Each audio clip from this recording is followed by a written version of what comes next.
In this video, I'm going to show you how to do the For Whom the Bells Tolls quest. This has a lot of confusing little steps, and I'm going to do all the ones for the main objectives that are probably the ones that are going to confuse you the most. So the quest is going to start out where you have to haul 3 sacks of charcoal to the charcoal shed.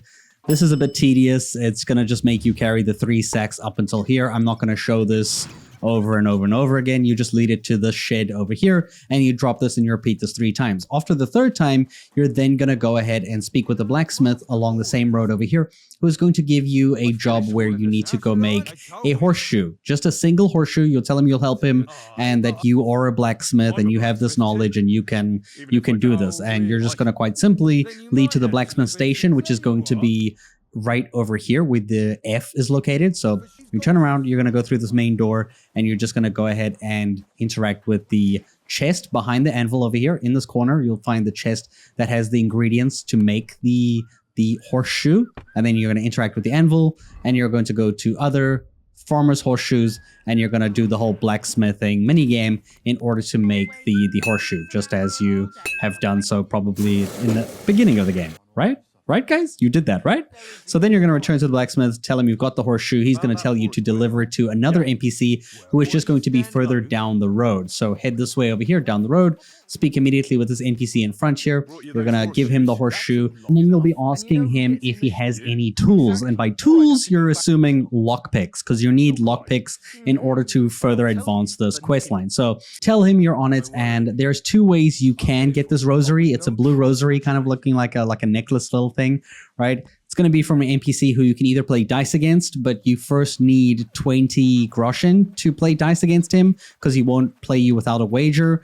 I don't know how to get the groschen. I didn't go that route. I instead followed him. You're going to wait for him to go up this staircase over here, and he will always do this. He'll like rotate between the seat and up here every now and again. As soon as he walks up here, you're going to walk up behind him. You're going to aim at his pouch, right? And you're going to do the robbing minigame. If you do end up with like less seconds because it gets red too quickly, just kind of like, stall, exit, and then try rob him again. You need at least like 14 seconds, maybe 12 seconds. So right about here, that's when I stopped. And then you're going to check the question marks and you're going to look for the blue like necklace looking thing. It looks like this last one right over here, like that, with the cross, the blue cross. Once you got the item, you'll just exit the pickpocketing and you should have the item. If it does mess up, you can load your lost save. It will just bring you back to this guy over here and you'll just have to run up the road and repeat the process. The save is not from long ago. So return the item back to the dude over here and you will get 3 lockpicks as your reward, which we can use for mainly 1 special chest, but also a 2nd chest if you want to make things a little bit simpler, if you can do hard lockpicking. So now we have to get to Thomas's location, which is right over here. So from the courtyard right over here where the blacksmithing location was, we're going to face northeast and you're going to go ahead and follow me as I lead you to Thomas's room. There's going to be a bit of sneaking involved and some other kind of like distracting, like throwing stones. So we're going to go through this door on the right hand side and then we're going to go up the stairs. We're going to go into crouch mode over here. There's a guy at that window. We're going to head to the east, right through this doorway or at the top of the staircase and through this next doorway. Through here, you will then go up the stairs and you'll see directly behind you from this point of view, there's another flight of stairs, but there's a guard who's standing in front of it. So now you have to use the throw stone thing. So throw a stone over there to make him walk towards the sound. If you don't know how to throw a stone, just go check your settings, go to key binding and look for throw stone. On PC, it is the G key and you can only do this while crouching. If you're on controller, check out what the control is in that menu. Once you've done that, you're going to sneak up the stairs behind him, just like this. Now, there is a weird instance where there's another guard coming down these stairs over here. I don't know what stops it, but even sometimes when you load a save game, he's here and then sometimes he's not. Like, I don't know what makes him appear here, but if you do have a guard over here, just load your previous save game and just run up the stairs again. He won't be there the 2nd time, most likely. So keep following the stairs all the way to the top. You can't get lost. You will find Thomas right at the very top with his sister over here. You'll speak with him and you'll mention that you can help her and help Thomas.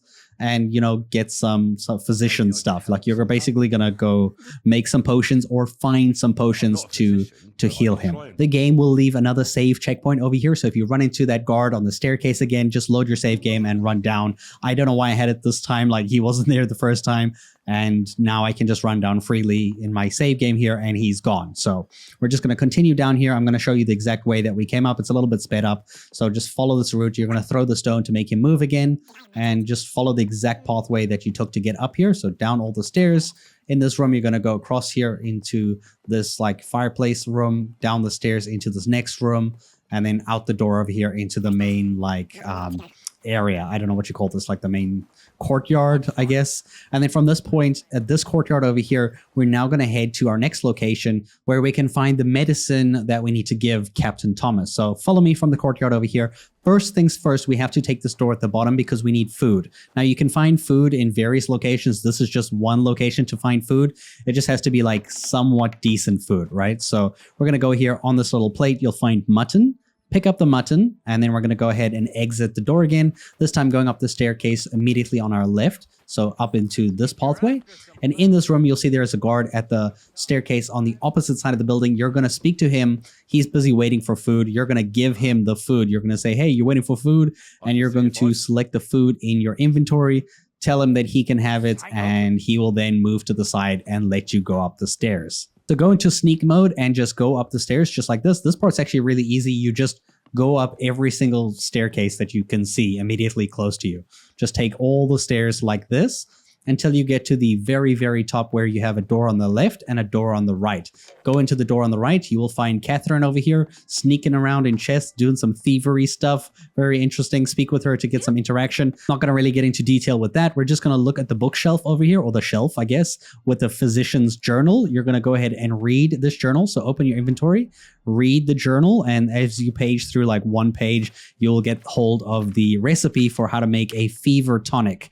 Now you can either make the tonic, right, where you use one lockpick on this easy chest on the ground just in the same room, where you'll get all the herbs that you need to make the tonic. So you can do it that way, or you can actually get the tonic from a hard lockpicking chest in the other room. Here's how you can do the alchemy. So you're going to put the book over here, start the alchemy, page through to the recipe. Once you're on the fever tonic page, you can actually use the prepare button at the bottom right. It will put all the herbs that you need on the shelf. This will be feverfew, ginger, and elderberry berry. I don't know why there's berry twice there. So step one is to pour wine in the cauldron. So grab the wine on the left-hand side, pour it in the cauldron, just like this. Then we're going to add 3 stacks of feverfew, this herb over here, feverfew. So you're going to grab it, throw it in the cauldron, and you're going to do this 3 times. So that's 1.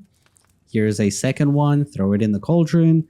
And then the third one, grab it and throw it in the cauldron, just like this. And now you're going to lower the cauldron down into the fire. So move it down. And then you're going to turn the hourglass once. You're going to let the sand run out 1 time. So as the sand is running there, you're going to let it deplete. And once it depletes, you're going to turn the hourglass again. So that signifies 1 turn. Then we turn it here. And then we're going to let the glass's sand like reach the bottom yet again, which is going to count as 2 turns because we have to let it boil for 2 turns, and that's how that one works. Once it's reached the end of the sand, raise the cauldron just like this. Grab the elderberry leaves over here. You're going to put it in the mortar on the ground or on the like plate in front of you. Grab the pestle on the right, and this will let you grind it up just like this. Once it's ready and like all ground up, you're just going to look at the cauldron and you're going to drop it into the cauldron. So just empty it out in there. And then for our very final step, we're going to grab ginger. We're going to grab 2 scoops of ginger. So grab 1 and we're going to throw it in the cauldron directly. And then grab the second scoop of ginger, just like this. Throw it in the cauldron. And there we go. So now we're going to grab a file on the left-hand side. And then we're going to use this stilling device right over here. So grab a file like this. So pick up the file. And then you're going to interact with the still over here to distill the potion into there. So it's going to like just play this little screen minigame thing here. And then you're just going to pour it in there and do whatever this does. And that is essentially how you're going to make the Fever Tonic potion. And you should see on the screen, it's going to show you, voila, you've brewed it. You've made it. But like I said, if you want to try your other luck, you can also use the room across here and you can go to this chest right over here, this one over there. There's another chest too if you want to try, but this chest over here specifically has the potions in it. It is a hard lock picking challenge. You only have 2 lock picks because you use the first one in the other room if you grab the herbs. So this one's going to be kind of tricky. So be very careful on how you do this. It's really difficult. I managed to actually get it with my second lockpick, and you can see here there's several potions in here that you can go ahead and grab.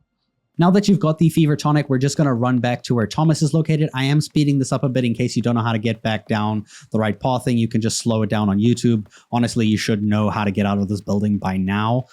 There's no problems being in that section where you were at. Like, nobody really paths or gets in your way. It's only this section up to Thomas's like stairway where you have to deal with this guard over here, throwing the stones, let him move, and go all the way up. If there's that other guard here, you know what to do with the save file. Just go all the way to the top, and you'll see that as you get closer or into that room here, it's going to play a cutscene, which I'm not going to spoil. I'm going to let you guys enjoy. It's quite a long cutscene, involves quite a lot of dramatic stuff. I hope you guys enjoyed. That's how you complete the quest. Thank you so much for watching.